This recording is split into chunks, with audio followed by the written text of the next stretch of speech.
556 games gone in the League One season. We've just had 4 League One playoff games, 2 legs in each game between 4 very good footballing sides. We've got our final. We're going to discuss everything in this stream. We're going to discuss MK Dons Wycombe triumphing at Stadium MK, and Sunderland with a very good performance away at Sheffield Wednesday last night to get the job done. Again, 48 games into the season, but there's just one big one to maintain as Wycombe face Sunderland in the Sky Bet League One playoff. Wycombe Wanderers, who average crowds of 5,500, against Sunderland, who average crowds of 31,000 in League One. Ex-Premier League against ex-League Two, who've been on a gigantic rise in the last few years. We're going to discuss it in the stream, but we need our co-host. Again, I would say, he's been in high demand. We have been offered a couple of transfer fees for him, but he is back on the show tonight. How are we, Jake, mate? I'm good, mate. I'm ready to get some stick off Sunderland and Sheffield Wednesday fans.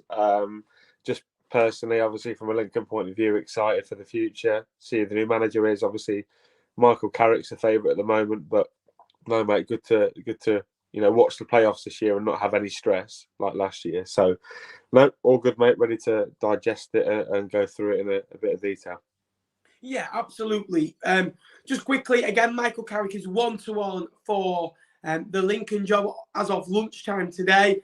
Again, a very young coach who, again, left Man United, and we all thought as he left for a role as a manager. Obviously, we've seen John Terry do a bit of the same. He's still looking for his first managerial post. Again, what's your thoughts on that? Again, young manager, but you seem to like giving young managers a first chance in the EFL. Obviously, you look at Danny Cowley and now Michael Carrick. Obviously, moving on from the journeyman, you can say, in Michael Appleton. Yeah, no, really excited. The contacts that he'll have in terms of Man United, Tottenham, West Ham, them sort of clubs. Really looking forward to if he's appointed. We don't know with this club. The fact is they might just go completely under the radar and appoint nobody on that shortlist. But no, excited to see how he gets on. Obviously, did really well in charge of Man United this season before Ranić took over, and hopefully he can have a similar sort of impact at Lincoln as what McKenna's doing at Ipswich, because McKenna's transformed them a little bit. So hopefully Carrick can have a similar sort of effect for Lincoln if appointed. I might look an idiot in a week's time, but we shall have to see. It all changes like the odds. Again, you've seen, managers like, Critchley, McKenna, now Michael Carrick looking to go in at Lincoln. Fleetwood, Scott Brown, also known as the Scottish Joey Barton, is pretty much favourite for the Fleetwood job now, 1-4. My opinion on it is he the best of guys from the outlook? No. But was Joey Barton? No. And Joey Barton did quite well for us. Did he have the biggest budget that Fleetwood ever had, in probably the top 6 budget? Yes. But he achieved what was expected of him pretty much in the second season, which, fair play to him overall. I don't care who's in charge of my football club, as long as they win games of football. As a term as manager, not as a person. I don't think I'll judge him as a person because I don't know Scott Brown. Again, he's young, he's hungry, ready for a manager. He was assistant at Aberdeen. It didn't go really well, but Fleetwood need more than just a new manager, and you'll see that in the coming weeks to come as well. And just quickly before we get into this playoff live stream, also a big loss to Cambridge this week, Jake. The first message, you can even back me up on this. As soon as Cambridge released this, I went, Jack Ardale is leaving the club. I'm telling you that now. And you went, no, he's not. He's not on the list. I went, he'll leave the club. Because Bolton were long-time interest of him. Really good fullback. And that just shows you Bolton's plan. As we're talking about the playoffs, they want to be in this mix next season. And they've got probably, in my opinion, one of the top 3 left-backs in the league last season. Fast, versatile, can actually cross the ball, which many can't at League One, League Two, and the National League level. And again, done really well with Cambridge in the last couple of years. Yeah, really good player, Jack Ardale. I watched a video where a good friend of mine, Alex, who's a Cambridge fan and journalist, sort of told me that... You don't have any friends? Yeah, you're one, Ben. Don't lie. Associate, mate. Associate. Work colleague. He was telling me that obviously there was all lined up for him to go to Wigan in January, but obviously Tom Pearce didn't move on to Preston, which was meant to be going on. Obviously, he stayed put at Wigan, stayed there. So it took Wigan out of the race, and now it left Bolton a free run to go for him. And look, like you said, one of the better left-footed defenders. I think looking at the Bolton system where they play three at the back, I think Jack Iredale might not be the perfect wing back, but I can imagine him playing that left-sided centre-half role really well. Really good footballer. Probably deserves his chance at a club that are going to challenge the playoffs. Not to say that Cambridge won't next season, but no, really good move for Jack. Obviously, being based in the northwest of his parents, so a good sort of deal all round. I think, apart from Cambridge. Players being at home is a big plus, and it is so big when you are happy as a footballer, because you've seen many footballers in the Premier League this season where things might not have been going well off the pitch. I think Harry Maguire, is the first one. I don't think he's a bad player at all, Harry Maguire. I've seen enough of him to think he's a decent centre-half in the Premier League, and I think he is good enough for a top 6 football club, but I just think everything that's going on around him isn't helping and isn't settling him down. But before we come to we'll come to the comments, then we'll get into the playoff live stream. Jake, you watched most of the games. You missed a bit of last night. I watched all of the first leg MK Dons Wycombe game. I pretty much caught up on the first leg of Wednesday, Sunderland at the Sol, and I did a 10k on Sunday, 45 foot in my PB, absolutely knackered. I got home, I was home for 8 minutes, got back into the car, went all the way to Stadium MK, 350 miles, brilliant atmosphere. Wycombe fans were unbelievable, MK Dons fans were all right as well. And then I went again, got home about 1:30 in the morning, and then back on the road about 12:30 the next day to go and watch Sheffield Wednesday against Sunderland. And I'll tell you what, that atmosphere was special. Wednesday fans, unbelievable. Sunderland fans, special. And I can see why they're considered as one of the best fans in the country now. And those limbs, some serious bodies in there, Jake. Yeah, no, I've watched your video back from last night. Two really interesting sets of ties where both teams were stretched massively in terms of testing their credentials, and two probably deserved winners over the 2 legs. So I'm sure we'll go on to it in more detail, but I was too busy banging them in at 5-a-side last night, Ben. That's why I couldn't manage to watch the second leg, but I did get home just in time for the Patrick Roberts goal. So interesting to see what people's sort of thoughts were on all 4 of the games, really. Again, we're just going to come to your comments. Liam Manning and Rob Edwards, 2 very good managers in the EFL. We will be talking about Rob Edwards later on in the stream as well. So keep your likes coming in. If you've not watched yesterday's or the MK Dons vlog, yesterday's vlog is nearly at 12,000 views as well. So thank you so much for your support on that. We'll start off with Wycombe MK in the first leg. Now, Wycombe, for me, first leg, reminded me a bit like when Burnley got to the Europa League. It was just a full-on 90 minutes of legs, hearts and minds. And what Ainsworth said, in my opinion, says, lads, you're at home against a very good side. You give absolutely everything. You throw your bodies on the line. You run and run. Don't worry about Sunday. Don't think you've got another game. And I think he said, basically, tonight is your final. If you win tonight by a clear goal, we'll go to Stadium MK, and it doesn't matter what the score is because we will still go through. And it was a spirited performance. They deserved the first goal. I thought MK Dons struggled to adapt. I thought they looked nervy on the ball for the first time in a long while. And Wycombe's press was unbelievable. They pressed when they needed to. They could sat in when they needed to. The tactical know-how. And then the red card is a big factor in the game. And after then, I thought with a big 25 minutes, if they don't get another goal, I think MK Dons come out of the game thinking, tell you what, it's a really good result. 1-0, Adams Park, 10 men, superb. Whereas the 2-0 just flattened them, didn't it? It really did. And Sam Vokes does what Sam Vokes does. He's been really good this season. For me, contender for team of the season. It's just a shame that, Will Keane, Cole Stockton, Smith up front has been, there's plenty of others that you can name have been unbelievable. And, they got the lead and MK Dons had it all to do, really, from there. Yeah, I just wanted to pick you up on that. You said Sam Vokes there up for team of the season. I was umming and ahhing whether to put him in, and you were like, really? No, well, I put him in the underrated team because I just think that a player with, I think it was 16 goals at the time, you can't put him in over Cole Stockton, who was in middle 20s. The same with Will Keane, who was on 26. Ross Shute was on 24. And I just thought, for me, Keane got going because his goal's fired to a promotion. I know Vokes is in a not as glamorous team, but I just really love Wycombe. You know, I'll be honest with you. I love Ainsworth.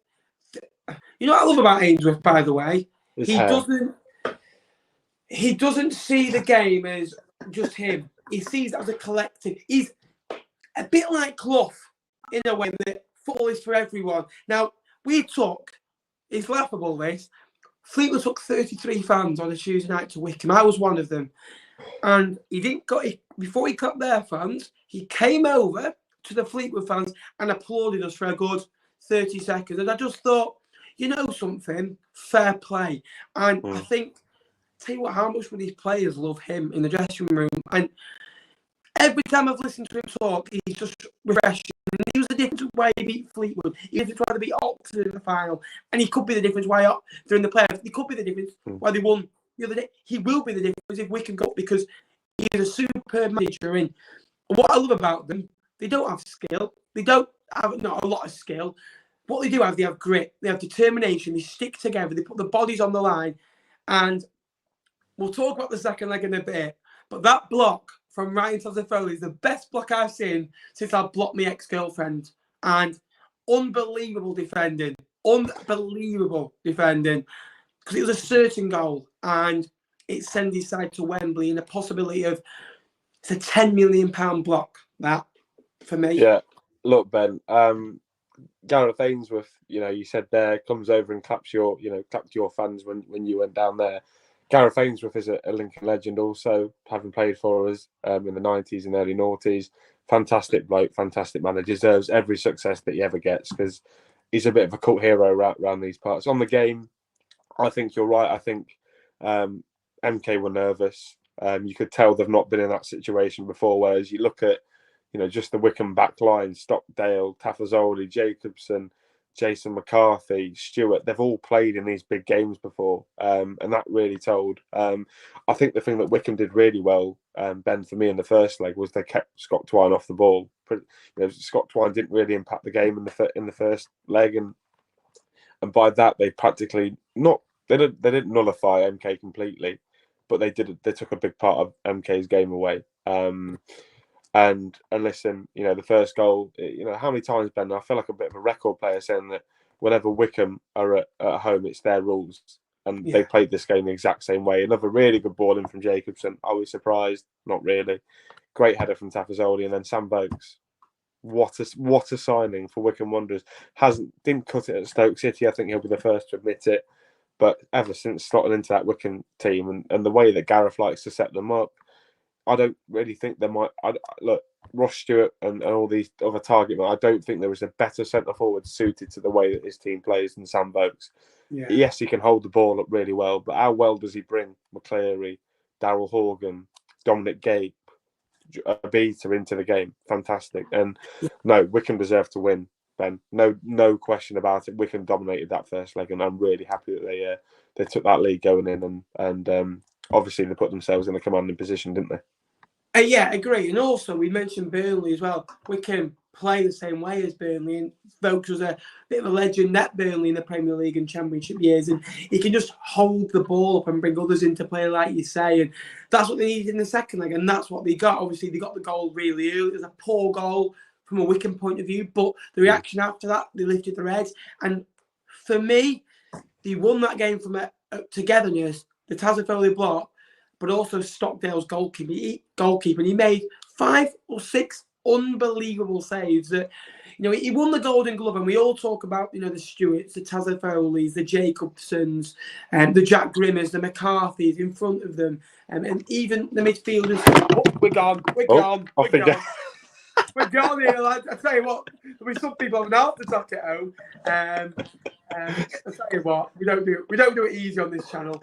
Don't do that again. Don't do it again, Ben. You'll get in trouble then. There'll be some people be questioning Wycombe, the way they play, but they always get the way through. And for me, they defend from the front, and they were really good, and they deserved, you know, going through for the defensive efforts. It's a long, long way to go. 90 minutes, 2-0 up, same okay, big pitch, good ground. And and they got there in the end. Yeah, look, I like the MK Don supporters. I think they're great, but I think their chairman took a completely wrong stance to this game and splitting the Wycombe fans up. I mean, I could hear them. I was watching from the telly, obviously, Ben, you were at the ground, but I could hear Wycombe pretty much 90 minutes. So to have this sporting advantage sort of blown up in their face, it was wicked to see. In terms of the game, I think you're right in terms of MK come out the traps really early, didn't they? And had a couple of early corners. I think they had 20 corners, Ben, nearly over the course of the 90 minutes. Obviously, they got the goal through Troy Parrott. Did he mean to put it there, or was he looking for Scott Twine? Didn't matter, went in the net. But then from that moment on, you never felt that Wycombe were going to let the tie get away from them and cause a bit of chaos. The time wasting, everything that you sort of assimilate with Wycombe over the course of the last 3 or 4 years, they really sort of brought to the fore. And that, I think it was that tackle in the second half by Jacobson. I think it was Troy Parrott, right, clean on goal. Jacobson comes over, gets a big left foot on it and takes it out for a corner. Just epitomises this Wycombe team. And like you said, the grit, the determination. I don't think there's any arguments that Wycombe were the better team over 2 legs. Could have scored on the night as well. I think McCleary had a couple of chances. I know Horgan had a chance. Dominic Gape also had a really good opportunity to score. But no, I think they were deserved winners. When you look, you feel bad for Milton Keynes. They've had a really good season. That team is likely to get picked apart now by Championship teams, which is a shame. They might lose their manager, they might not. But a really interesting a set of games where 2 contrasting styles, and you saw how both of them worked in both of the games. So a really, like I say, really, really fascinating set of games, and probably a deserved winner just about. But I think Wycombe did deserve it. Yeah, agree. For me, we talk about the team getting picked apart. Darling and Twine, for me, off. The goalkeeper will be off. I think he's only on loan. Chelsea, won't he? He'll be back at Chelsea coming. Yeah. And then Parrott up front. I mean, he failed at Millwall, didn't he? And again, he's got his opportunity at MK Dons. Possibly of getting him back, but I think clubs at the bottom end of League One, maybe we'll have a little look at him. Maybe you can have a look at Rotherham type striker to play off a Michael Smith. Potentially even Blackpool. Jerry Yates looks to be, and Bowler looks to be leaving the football club. Even Peterborough, who want to go straight back up top end of League One, could have a look at him as well. And then I think they might bring a couple recognised faces. I think they could maybe bring Ethan Robson back into the fold after his release from Blackpool earlier today. But Fleetwood and Lincoln are a team that relied on loan players and have had the squads picked apart after good seasons, and it never ends well. And for me, I think MK Dons it's all on the recruitment where they finish next season, because I just think that was the end of maybe that little small area that they had in recent years of being at the top end of that division for me. And Wycombe again, I think Sam Vokes is the type of player now that they can say to players that are not getting the game time that they might like at Championship football clubs. Look, Sam Vokes came to us and revitalised his career. He scored 20 goals in a season. He was our main man. And you're then thinking players will want to drop to League One and play for Wycombe, won't you? Because how effective they are, and if they can play to your game, that you want to go to clubs like Wycombe. Yeah, just twitching on MK. Obviously, they'll lose a lot of their good players. I think the manager is going to be in demand as well. Purely the brand of football that Liam Manning plays. There's links with Watford, QPR at the moment circulating. I think he's one of the favourites for the QPR job at the minute. Which, if I was an MK Dons fan, I'd be quite worried. There's no attachment for a Liam Manning side. You know what I mean? There's no attachment to the club and the fan base, so he might well just pack his bags and clear off and get a wage rise. Yeah, like you say, whether it depends on who they lose and who they can recruit. But if they lose Manning, then obviously they'll have a succession plan, but it's then difficult to plan. And the players, they have to recruit some good players, because League One is set to be extremely competitive again next season. As for Wycombe, I'm not going to back them to go up, but even if they don't go up, like you said, Sam Vokes, really good player, vitalised his career, and if you're a player that prefers and has the physical abilities to play in that sort of system under Ainsworth, and you know he'll improve you. So be a good move for any player dropping out of the Premier League or the Championship to go and play at Adams Park, I'm sure. Yeah, absolutely. And, those are the two clubs that are fighting above odds.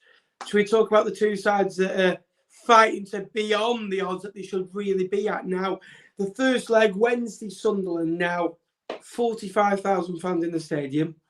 Unbelievable support. Now, Sunderland, for me, one of the best supporters in the country. And, they show that in numbers every week and they get behind the team. Now, for me, I don't think it's recognised enough what Alex Neil has done since he's coming out. I think they were 14 unbeaten or 13 or 14 unbeaten before they came into the playoffs.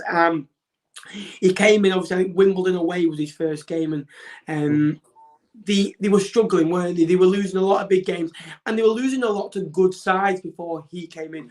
Obviously, they got hammered away at Bolton. They got hammered away at Portsmouth. They lost to Sheffield Wednesday as well. They lost to Lincoln as well. And also, by the way, they were up in a lot of games, like Fleetwood away 2-0, and they drew 2-2 because they had no game know-how. And in the 180 minutes, I saw a game know-how from Sunderland. I thought, tell you what, it's not fancy football. It's not great football, but it's playoff football. And I link the playoff semi-finals to Champions League semi-finals. You look at City, the way they tried to see out that game the other day. They're still playing the ball, trying to get on the front foot, trying to score again. When Real Madrid scored and they were through, they took it to the corner, they time wasted, they took the time with throw-in, they frustrated Man City. And that's what Wycombe do. They're in the final. That's what Sunderland did. They're in the final. That's what MK Dons didn't do. They're not in the final. That's what Wendy didn't do. They're not in the final. For me, game know-how is sometimes a bit better than a bit of quality.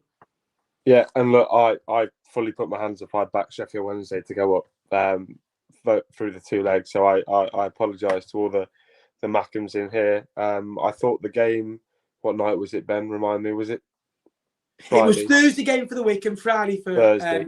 The game on Thursday night at the stadium were like fantastic. Friday for Sunderland, sorry. Fantastic attendance. You never.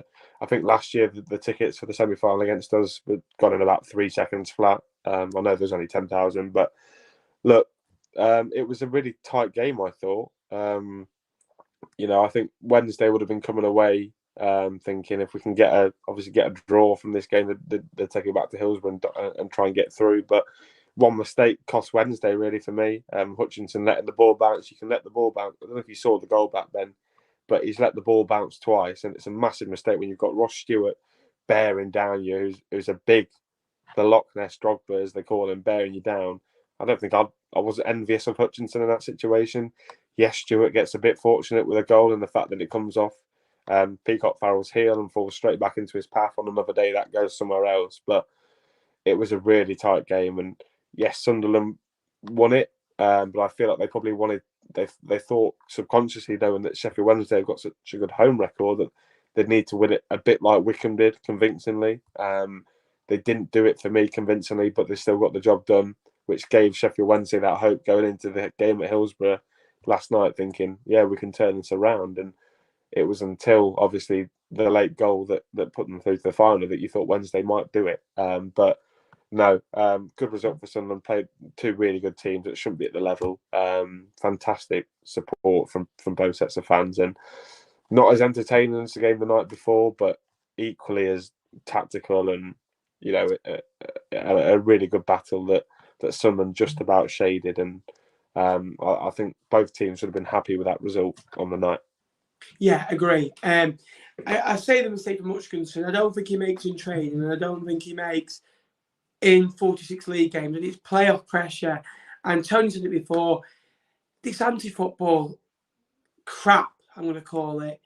Stop saying it, because in playoff games it works. It's 180 minutes. If I'm honest with you, I think if MK Dons and Wycombe play each other 46 times over the season, I reckon MK Dons win more games of football than Wycombe do. But in 2 games and a playoff game, and when it comes down to it, I reckon Wycombe win, and that's what they did.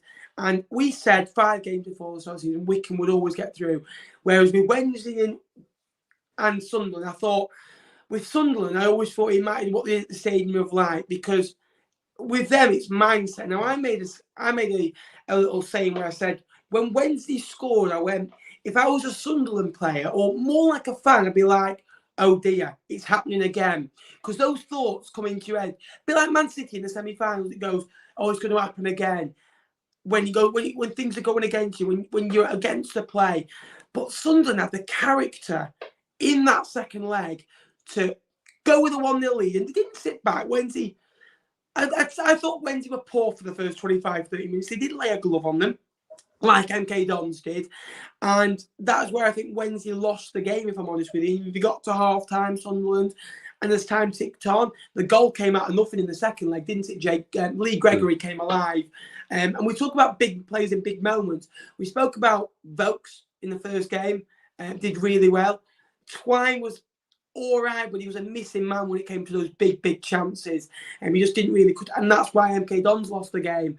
But a couple of the Wednesday players I thought froze in that game yesterday, and the Sunderland players found something, didn't they? And again, it was a good ball in. And Patrick Roberts, if I remember rightly, in February, you were his biggest fan when I was saying what a signing that was, and I said he could do something big for Sunderland, and he scores the goal. It's a good finish. I think Peacock Farrell could do a little bit better. I think defensively, there could be a bit better as well. But really, good signs from Sunderland that, in my opinion, I don't think Sunderland fans will like what I'm saying here. It was a Wycombe-type performance from Sunderland. A couple of years ago, they play really fast, triangle football in the playoffs at 1-0 down, and then you might go on and lose the game. But they were really, really sure what they were doing. And that, for me, comes from the manager, doesn't it? Alex Neil, he's a tactician. Doesn't play the best football, but he gets results. He did really well with Preston over 3 or 4 years.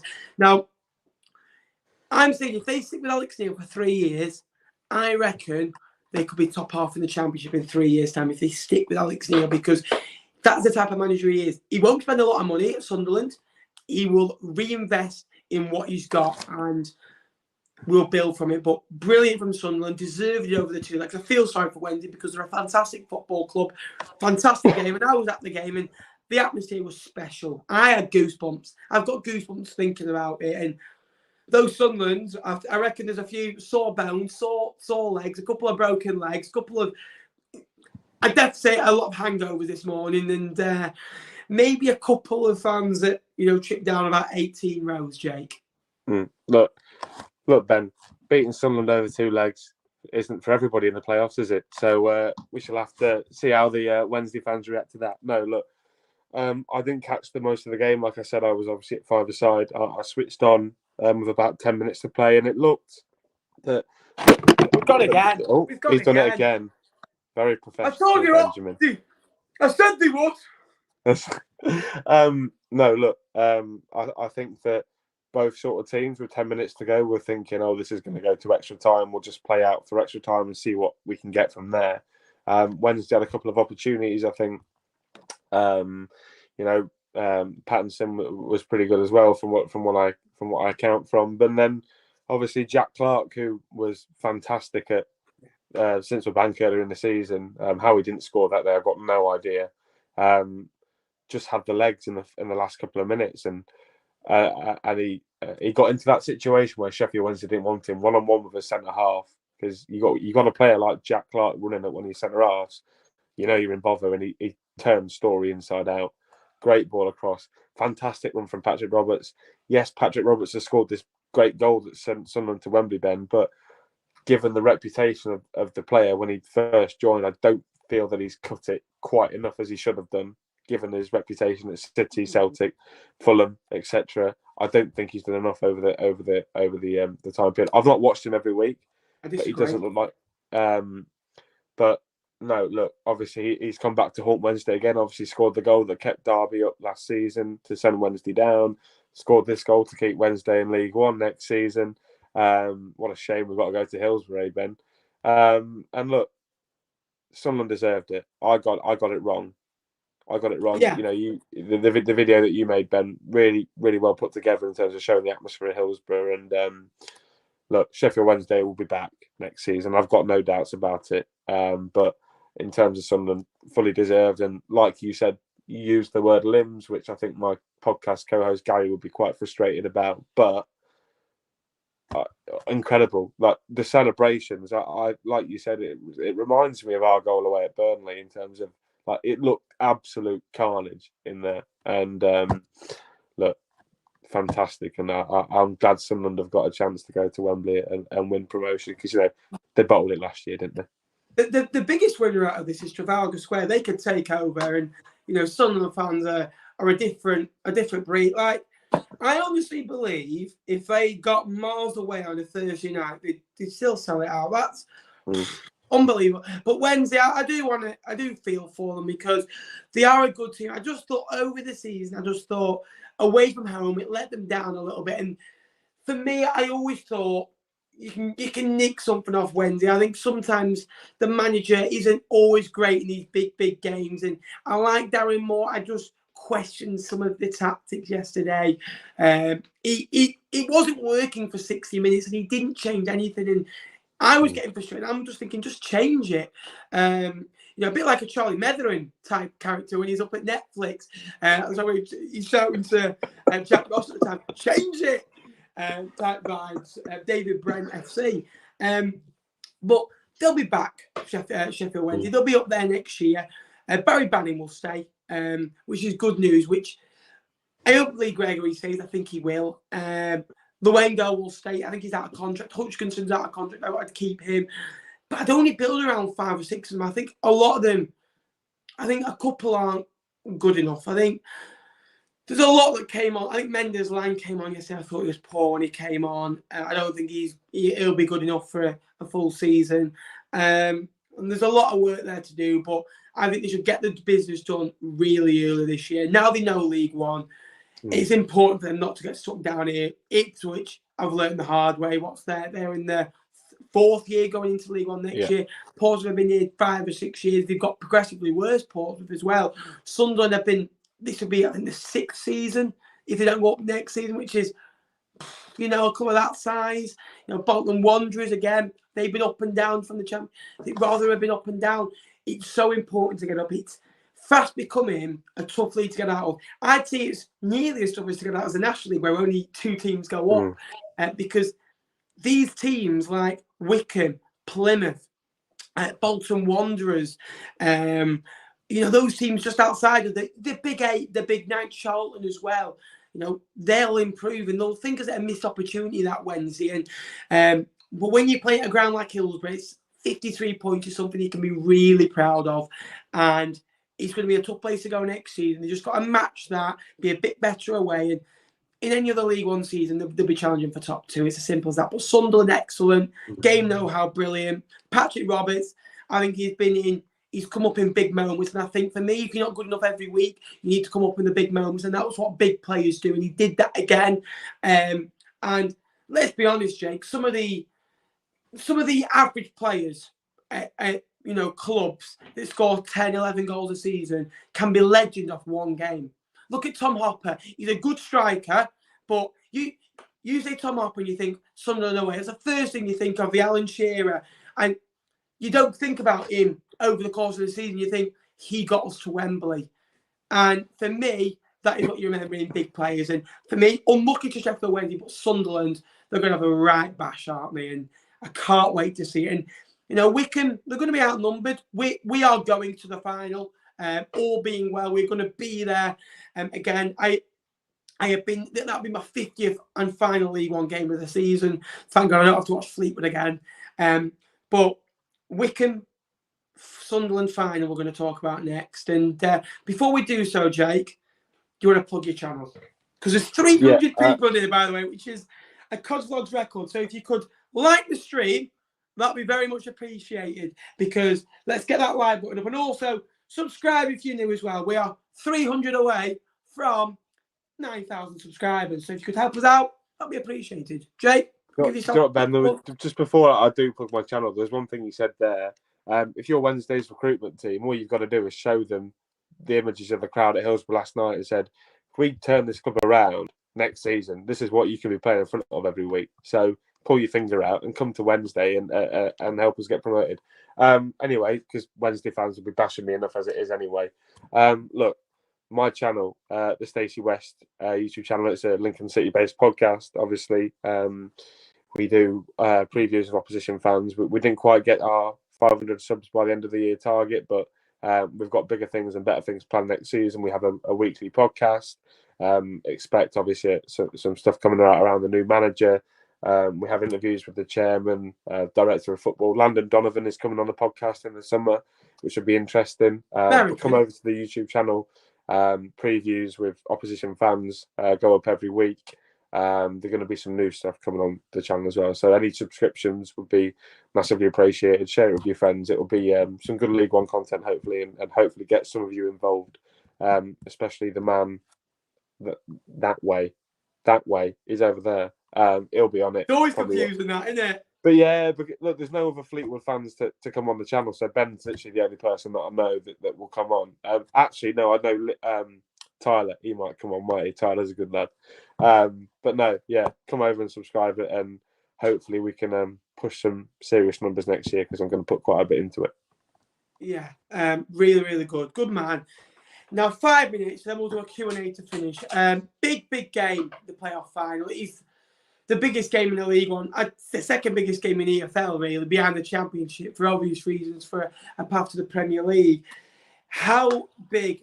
It's bigger for Sunderland, because for their football club, it's about time they went up, and they've been really unlucky. They're a club that have been suffering, but they're on the way to Wembley. But that's where they've done all their suffering in recent years, where they've lost the Papa John's Trophy, they've lost in the League Cup final to Man City, they've lost, in playoff finals to Charlton, they've lost in semi-finals. They've been so close, but they're playing a Wycombe side that are dogged, and they're just.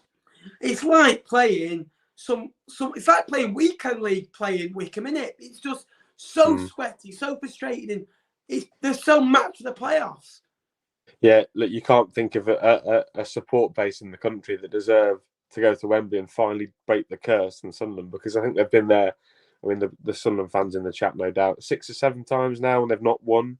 So they'll be thinking that it's about time to break the curse. But they're coming up against a Wycombe team, Ben, who feel that they were wrongly relegated last season due to the financial issues at Derby County, that have a team that are completely devoted to their manager, a fan base completely behind the manager, and the new ownership model with the I don't know how to pronounce it, the Coigs and the American owners. It's going to be a tall order for Sunderland, but one hell of a tie. 2 teams that are very good at shithousing their way to a promotion. So look, fascinating tie, and I cannot wait to watch it and be at a playoff final and not pull my hair out like I was 12 months ago. If you would, I went a bit high pitched then. If you were to pick a team, don't make me pick a winner, Ben. No, I'm not. Whoa. If you were maybe to pick an 11 from both sides, yeah, who would you go for? Because I think Stockdale in goal, I think Patterson's a decent goalkeeper. I just think for an experience in a playoff final, I think Stockdale. I think he was brilliant. I don't think Patterson had to do much over the 2 legs, if I'm honest with you. But that's credit to the back, the 10 players in front of him. Left back, for me, Jacobson is an easy one, isn't it? Centre halves is where he gets. I think it depends. Ben, it depends what formation you play, because Sunderland obviously 4-3-3. We're playing because obviously Sunderland play the 3 at the back. But if you're looking at centre backs, we can go 3-5-2 if you want, because we both play 3 at the back. Okay, if we say 3-5-2, I think Taff Azoli's got to be in there based off. I think Stewart's within the shout as well. I think it's difficult. I've been quite impressed with Danny Bart since he's come into Sunderland. I like Callum Doyle. Callum Doyle's a really good young lad, by the way. But he's an experienced head on young shoulders, which I like as well. Yeah. And Bailey Wright, I think, is probably Sunderland's best centre half. So I think Bailey Wright. But then you look at Wycombe centre halves, and Stewart has been fantastic. If I had to pick 3, it would be Tafazoli, Stewart, and Bailey Wright. That would be my back. Yeah. And then Jacobson left back. Yeah. Right back, Grimmer or Winchester. Plays there. McCarthy for me. McCarthy. Mm.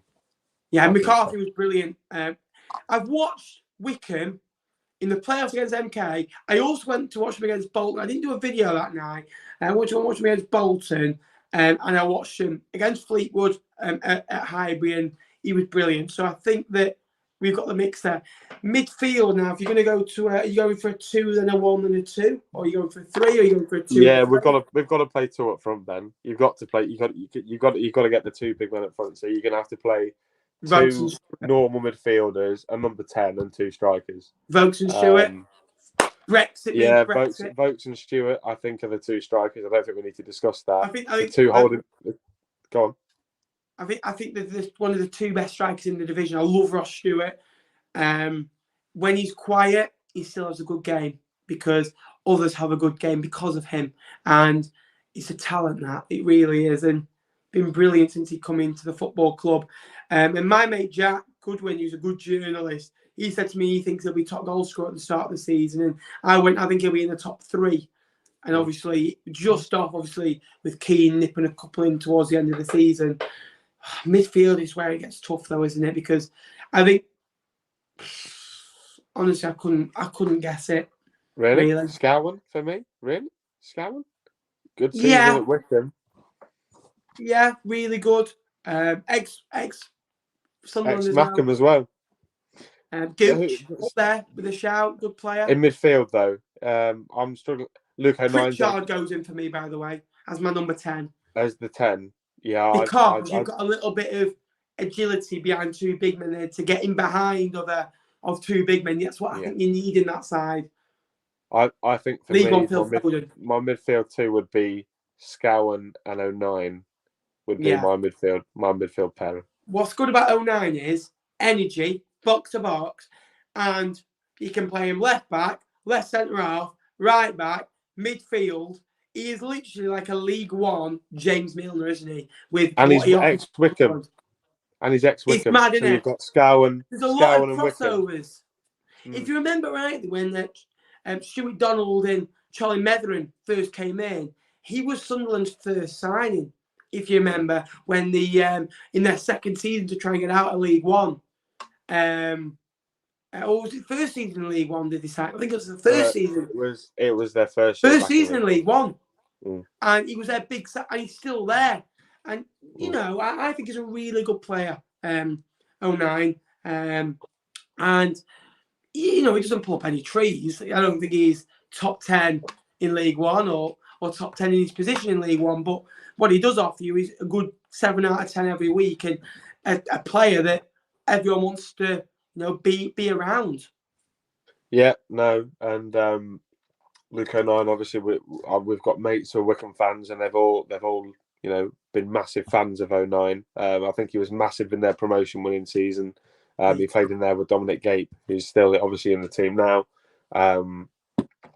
Look, really good professional, and he's had to bide his time at Sunderland because they've not played him in the right position. They played him at right back when he's a centre midfielder, and now they've had a full season of him in midfield.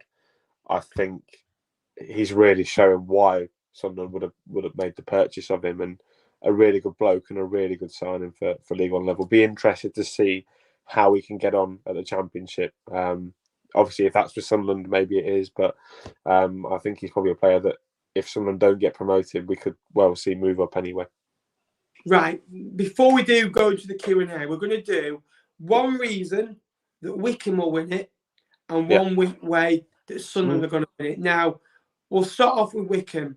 Now, for me, Jake, Wycombe are a team that have been together for a long, long time. Because I was speaking to my dad about it yesterday, who's still at Wycombe from when they beat Fleetwood in the playoffs. Most of them. Stockdale, Akinfenwa, Jacobson, Tazzy Foley, Grimmer, Stewart. That's just the bulk of them. And then they've added to that, which is good. And they're hard to play against. They're together. They don't give up. They're good in playoffs. They've got the experience in the playoffs. And they can frustrate teams like Sunderland. I think that is their biggest thing that they've got. Together and a point proving as well.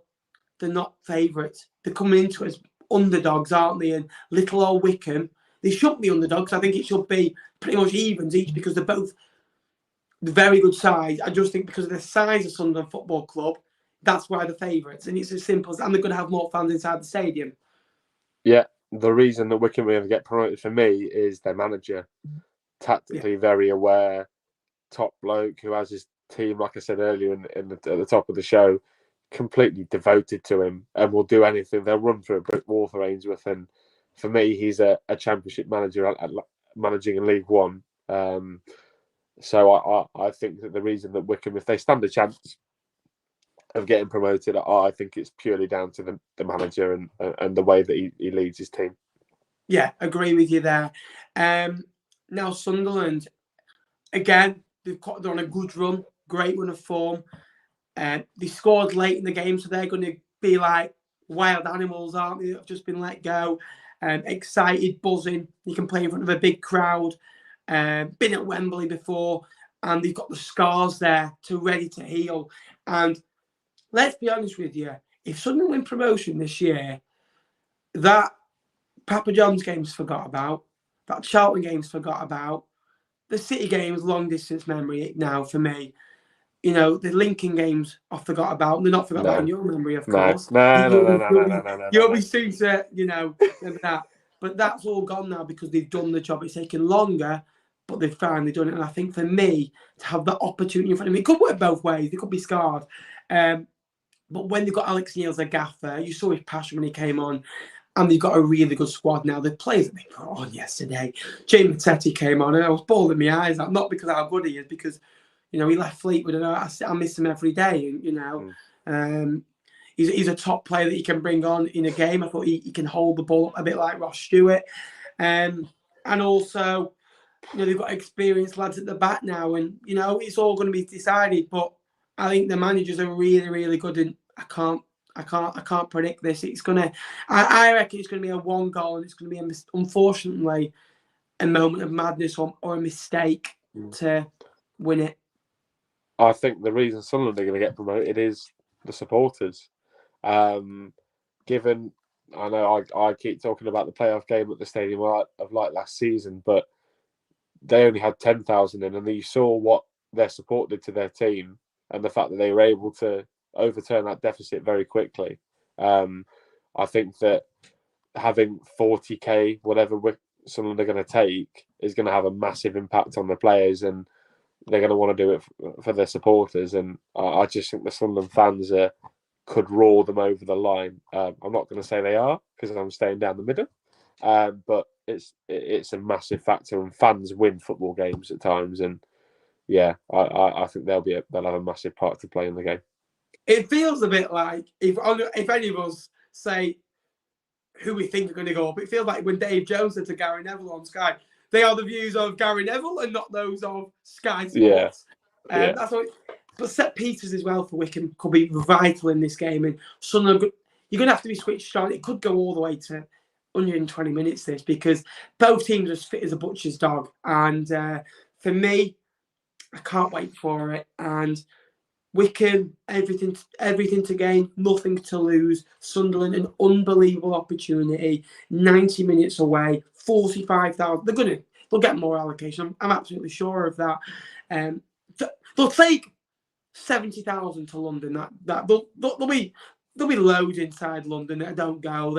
They're just unbelievable, and they'll take over. But what seems to happen with Sunderland, they have their night the night before. They'll have the Friday night.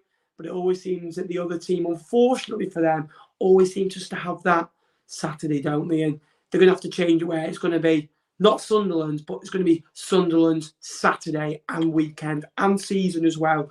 And let us know in the comments down below who you think will win the playoffs as well. And let you know any questions down below for us to answer for the last 5/10 minutes of the season. And me and Jake will be back. Maybe we'll do a show just before the playoffs as well, just to look at it. But we will be there at the playoff game together. Looking forward to it as well. And it's going to be a cracker. Gorgeous weather, Wembley Stadium, 2 good sides, 2 good fan bases, and one will be heroes just for one day. Yeah, and hopefully I'm not walking out of Wembley crying again like I did last season. Obviously, one thing we haven't mentioned, Ben, in that whilst we've been talking about the playoffs, etc., we found out the three of the four clubs are coming up to League One next season. Obviously, Forest Green just about pipping the title. I think it was on goal difference, wasn't it? Getting a point at Mansfield. So looking forward to seeing the Vegans back.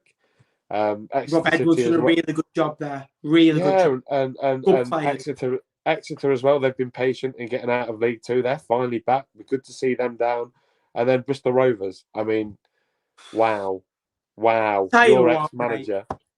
I was at work at the time, and I never realised about the 5-goal swing because I just thought, Northampton are winning 3-1, and Bristol was a 4-0. I went, hang on a minute, Bristol Rovers only need 2 more, and I tweeted it, and they got 1 after that. And then chaos, and their players, I don't reckon have stopped drinking since Saturday at 5 o'clock. Aaron Collins. The players came onto the pitch, the fans came onto the pitch, and Northampton, they knew they'd won promotion, and Northampton were going to complain, but you can only be what's put in front of you. Let's be honest with you. Yeah. If Northampton beat Bristol Rovers, they don't say anything. It's all about what matters more for each football club. And well done, Bristol Rovers. And Joey Barton took a lot of abuse. They were 18th at Christmas. I remember him clapping the fans in November, and he was getting absolute pelters. So the players, they are good players, have turned it around, and well done to Bristol Rovers.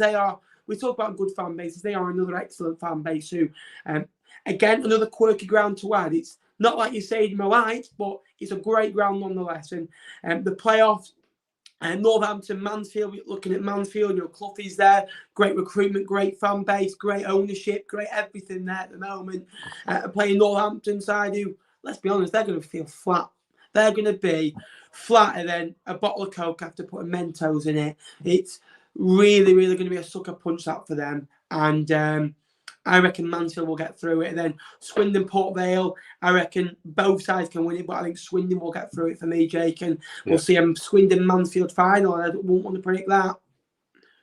Just while we're talking about Bristol Rovers, I think one name that's going to have a lot of League One suitors next season will be Elliot Anderson, the lad on loan from Newcastle. We nearly got him on loan, and he went to Bristol Rovers. We nearly got him on loan, but of course, we signed Butterworth instead. What an impact he's made at Bristol Rovers, and I think there'll be clubs at the top end of League One, perhaps even maybe you're looking at MK Dons potentially to look to replace Scott Twine. Wouldn't be a bad idea, would it? Putting 2 and 2 together. But no, obviously you mentioned the playoffs there. Personally, purely for a bit of rivalry, I'd like Mansfield to come up because they're fairly close to us. It's nice to have a local derby. Like you've got quite a few up there in the northwest, don't you? There'll be a lot of teams in the southwest, but if you're looking at it, I think the winner comes from the Port Vale Swindon game. So whoever can make the final from there, both two very good sides that have got some ex-Lincoln players, and I just think the winner's going to be one of those two. Just to be different, I know Swindon will be heavily favourites, but I think Port Vale have had a couple of years at the top of League Two, and I think it's about time they made a return to this level. Yeah, agree with you. Mansell will be up there as well. The questions, Ozzy Banning going anywhere? I think he will win the light title next year. Said it in an interview yesterday. Yeah, he looks emotional. Yes, I have. He's really good right as a bowler, and he comes across as a real good leader, which you want on the pitch. And again, will that be confident? It's Wembley, innit? Gooch, unbelievable. Break my heart that Gooch is 90% going in the summer. You never know, mate. You never know. It always feels hard because when you move up as a football club, I'm sure you're more used to this in the past where you've come up from the National League and League Two. Players, managers come and go, and those that have been good in other divisions, just for what you want to achieve going forward, as much as you want them still at the football club, they can't do it. And you've got to let them go if you want to progress as a football club, haven't you? Yeah. Just on Taffers only, then we have to try and get them on the League One pod if they get promoted this season. That'd be quite a good collaboration, wouldn't it? No, obviously, like you say, sometimes you have to see these club legends disappear purely for the best of the football club. We got rid of Matt Reed, who I cried when he left the football club. Look, for the best of the football club, you have to let them move on, and unfortunately, that Lyndon Gooch has played for Sunderland in the Premier League. He's been there a long time, and I think sometimes players just need new challenges, don't they? Like, I don't know if you saw Ben, Jordan Shipley of Coventry. He's been there since he was 7. He's now 26. He's not had his contract renewed. Yeah. Believed to be going to Shrewsbury in the summer, which would be interesting. But it happens, unfortunately. That's football. It's a bit of a merry-go-round, and I'm sure there's no better way for Gooch to go out than to help the Mackems get promoted. My mate Matty, a good mate of mine, he's a Coventry fan, and he goes to all the games, and he said he was crying over it. And I'll be honest with you, it does things to your football where you get emotional about these footballers, athletes leaving your football club. And I'll be honest with you, Alex Cairns, today he leaves Fleetwood, I'm not ready for it, because he is someone that I have grown up watching. He's pretty much been there for 70-80% of my existence watching Fleetwood Town Football Club.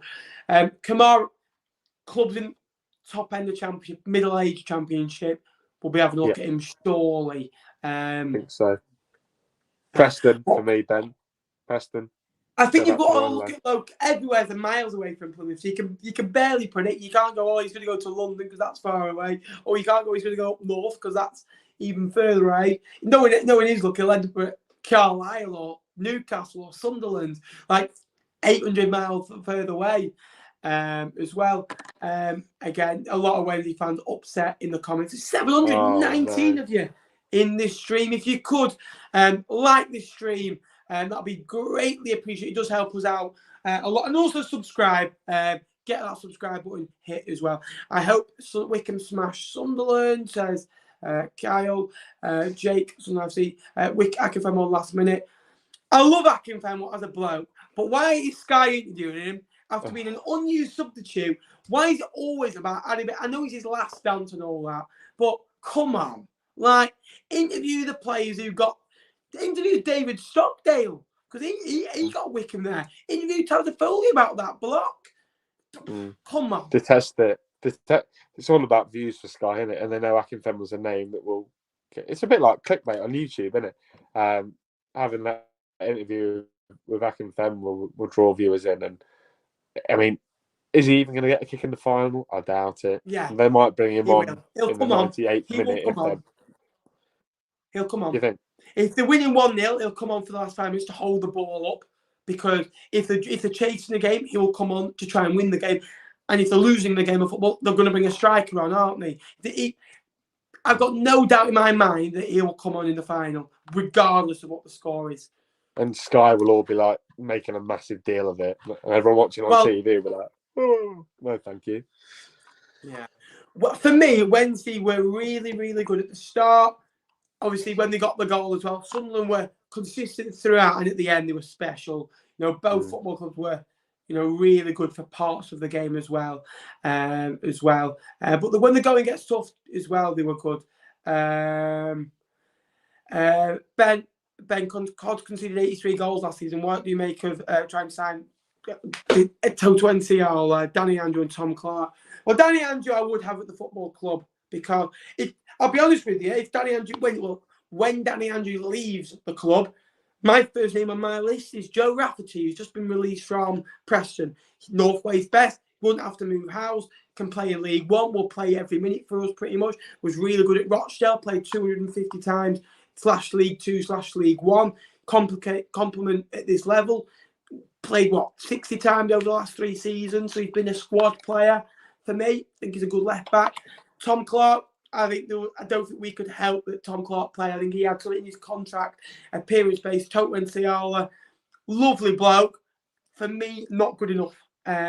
If Fleetwood are wanting to be a lot better than next season, and we're going to need 3 or 4 more players round them, put it that way. Even Apples and Jake, see you next season. Well done, mate. I bet how's your head, Charlie? Put it that way. Since Sunderland, lots of players out of contract. That's the problem. It is. Appreciate it, mate. Watch out for 2-part vlog on Friday and Sunday in the playoff final. Can't wait, mate. Again, we'll be back for the playoff final. Jake, again, we're going to leave it here. Any final words, my friends? No, just looking forward to making the trip down to Wembley, Ben, and meeting up. Obviously, I won't be able to wingman you this time, which would be a shame. But it will be good to meet up and go to another playoff final. That'll be 2 in 2 years for me. But no, just love doing these shows, and thank you everybody for watching. And make sure you go and give Ben some love, because he puts a lot of effort and time into it. So come over and give him a subscribe, and this will be hopefully a regular feature next season if Fleetwood aren't bottom of the league by Christmas and have 4 points all year. But no, much enjoy. So I enjoy coming on this channel and being able to talk about League One. I might ramble on a little bit, but no, there's no better group of people than you guys that I'd rather ramble League One about. Tell you what, I've watched a bit of this, guys. Content, one of the best going, by the way. So go and give him a little check out as well, by the way. Jake, top man, by the way. Wycombe lads, come and get him. He just told you what end we're in. And by the way, Wycombe fans, you said you've done 2 in 2. Last year, obviously, you lost the game. So I think Wycombe fans are a bit like Sunderland ends, over there, son. We're scared of heights, Ben. We're scared of heights. We're not going up there. That's like the problem. There's 2 people here that are going to be put probably the top end of Wembley that expect probably a vlog that there's not much of a vlog, just me. I'm a League One fan. Get me out of here. You can just see it, can't you? Us going to Wembley, being top, scared of heights. Going up the escalators, Ben. Oh, God. 31-30 on penalties to Sunderland or something like that. Again, Jake, you've been a pleasure to have on next season. This is continuing next season. It's unbelievable. We've got 700 people in, which is unreal, which is pretty much 3% of the population of Fleetwood. So, unbelievable. And if you are new, please subscribe to the channel. We are 297 away from 8,000. And go and subscribe to Jake. He is so close to 500. He really does deserve it. He puts a lot of work in. And obviously, the guests that go on the show are really good. And, they make the show when Jake's obviously hosting. And obviously, they've got Gary, who's really good, who's, a great guy and, really good in front of the camera, who's, again, better than Jake. But, go and subscribe to him. And, we'll be doing a lot of work over there next season as well. And, Jake, I'll let you say out the final words that you always like saying out. Ben, up the imps. I love it. Again, thank you very much, guys. Thanks to everyone who has joined. Really do appreciate it. And again, we'll be keeping the content coming as well. Until next time, guys, I will see you later. It's a big over and out. We'll let this thumbnail play out for the last 30 seconds as well. Give us a like as you leave as well. And until the playoff final, where we'll be reunited. There'll be videos before then, but we'll see you later. And up the cods. Up the imps.